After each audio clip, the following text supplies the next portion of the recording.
Sup y'all, it's me. The PS5 Pro has just been revealed, and I think it's pretty disappointing. You know, it has a price of $700. It doesn't come with a disc drive. It doesn't even at least come with a stand. And the upgrades that it does have, it doesn't really seem to warrant that $700 price tag. We want to give players the graphics that the game creators aspire to, at the high frame rates that players typically prefer. To do that, PS5 Pro substantially improves over PlayStation 5 in 3 ways. Here's what we call the Big 3. First, we made the GPU much larger and increased the speed of the memory it uses. The result is rendering that's up to 45% faster.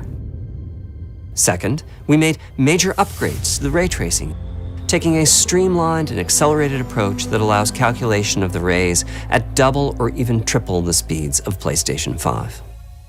And finally, we added custom hardware for machine learning and an AI library called PlayStation Spectral Super Resolution, or PSSR for short.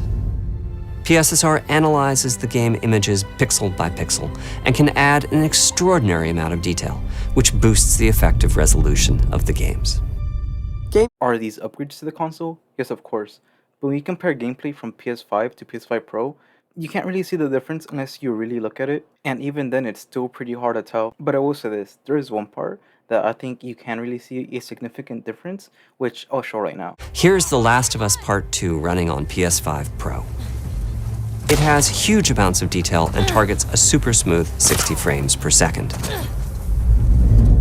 Let's compare this to the fidelity mode on PS5, which is only running at 30 frames per second and is therefore much choppier. You see, for that you can clearly tell the difference between PS5 and PS5 Pro, but if that's all it offers, then I don't really think it's worth an extra $200, but after that, it just kind of gets a little bit worse, and you'll see what I mean. Another way to compare the two consoles is to look at PS5 Pro versus Performance mode on PS5, both of which target 60 frames per second. What we see here is a difference in detail. PS5 Pro is much sharper and crisper than PS5. So to me, this is pretty much just the same thing. There's like really no difference. I guess the only thing you can say is that you can see inside the tower better through the windows, but besides that, everything's just the same here. For this, my favorite is the parade scene from Ratchet & Clank. Distant details are much clearer. It's pretty much the same thing as I said for the last one. There's really no difference. I guess you could say that the audience on the PS5 Pro is less blurry than the one on the PS5, but that's pretty much it, and I don't really think most people are gonna care about that.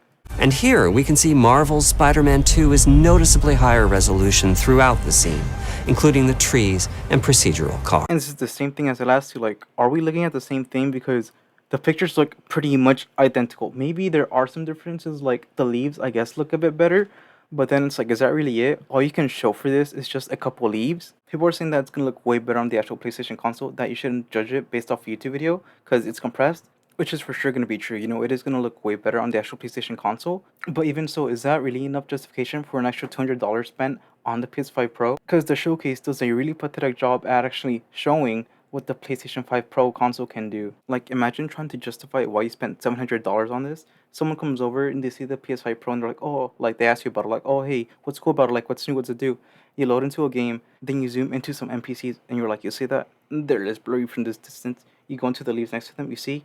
Leaves way more crisp. You see the apartment over there? We can see that NPC's dildo right on your shelf. But you can't do that on your peasant station. Then they do go on to talk about the ray tracing and the AI upgrades and stuff, which I still don't think really justifies the $700 price point. But then here we reach the end.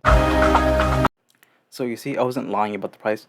$700 for this, no stand, and you can even see it has no disc drive. And that's really what people are mad about, is the $700 price tag. For this, for what they showed, it's really not worth it. Like, I'm sure no one would have cared if the Pro was like $500, then the Slim could be like $450 or $400. But if the Pro was like $500 or hell, even $550, I'm sure no one would have cared. They'd have been like, you know what, that's fine, it's whatever. But since, you know, they're pretty much just trying to scam people for an extra $200, people were upset about it. And I decided to see how much a stand and a disc drive would cost, you know, if you wanted those on top of the, you know, PS5 Pro. A stand that fits the PS5 in the Slim version is going to set you back $30. And I say fits these two versions because not only is that what it says, you know, Sony would probably try to come out with one specifically for the PS5 Pro for an extra $5 or $10. So if you want your console standing upright, you know, because that's how I like it, you're looking at potentially an extra $30 to $40 being spent on that. That's what I think though. But who knows? Maybe they do make the stand fit the PS5 Pro version at no extra cost. At the same time, a disc drive for the PS5 Slim costs $80. And like I said before, I feel like Sony's gonna release a specific version for the PS5 Pro version for an extra $10 or $20. So you could be looking at a disc drive for a PS5 Pro for potentially $90 to $100 extra. But like I said before, maybe they keep the price $80 still, or just make it fit the PS5 Pro version.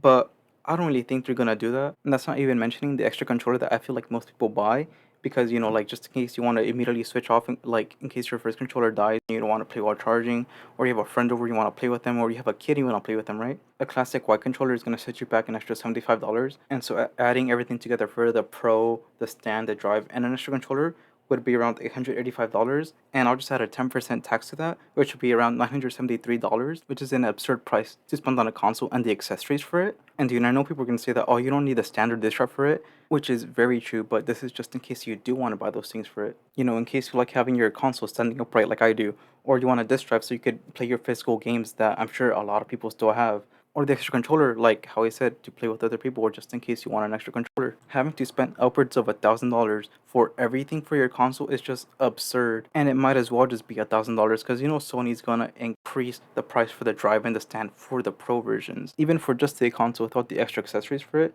I would not spend $700 on it unless that thing could suck my dick, tuck me into bed, and cuddle me at night. It's not worth it.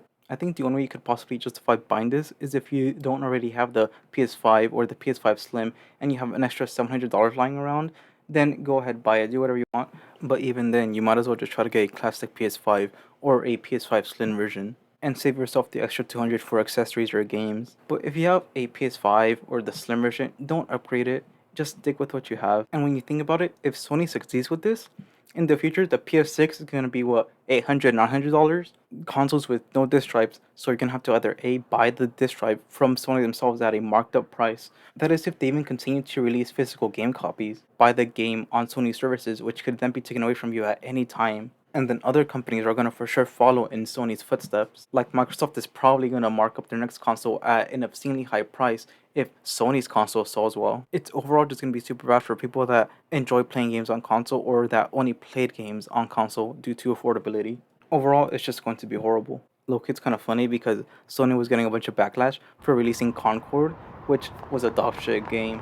Then they released Astrobot a couple of days ago, which they were getting praised for, and now they're getting a bunch of backlash again due to the PS5 Pro. So it's like Sony is just really messing up recently. Target But yeah, location that's pretty much acquired. it. Marking See on y'all. map.